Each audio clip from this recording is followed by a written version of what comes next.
የሚጸልይ ሰው ትክክለኛ ሚስቱን ያገኛል። የማይጸልይ ሰው የሰው ሚስት ያገባል። የሰርግ ቀን ልክ እንደ ግራጁዌሽን ቀን ነው። ቤተ ዘመድ አዝማድ ጓደኛ ሁሉ ተሰብስቦ ያን ቀን ዘምሮ ባርኮ ጸልዮ ያስመርቅሃል። ከተመረቅክ በኋላ ትዳር የሚባል ትምህርት ቤት ትገባለህ። ከዛ ትማራለህ። አውቀ የምትበቃበት ሳይሆን እለት እለት የምትማርበት ትልቅ ተቋም ትልቅ ዩኒቨርሲቲ ነው። እግዚአብሔር አለ ሰው ብቻውን ይሆን ዘንድ መልካም አይደለም፣ መልካም ረዳት እንፍጠርለታል። የሰው ልጅ ተረዳድቶ ተደጋግፎ በፍቅር እንዲኖር እግዚአብሔር የፈጠረው ፍጥረት ነው።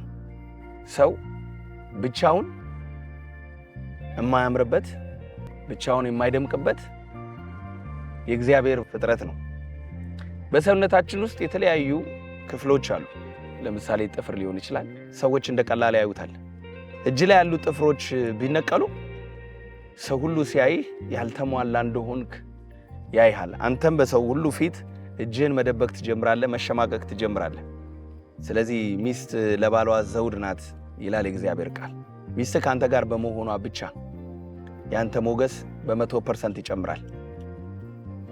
አንተና ሚስት ስትሆኑ ነገራችሁ ሁሉ ያምራል፣ ነገራችሁ ሁሉ ይከብዳል፣ ነገራችሁ ሁሉ ሞገሳም ነው የሚሆነው።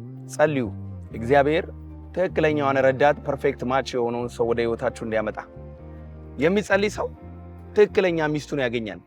የማይጸልይ ሰው የሰው ሚስት ያገባል። የሰው ሚስት ስታገባ ወይም የሰው ባል ስታገቢ ባልሽ ከአንቺ ጋር ነው፣ ግን ያየሽ ሰው ሁሉ ባልሽ እንዳልሆነ ነው የሚሰማው።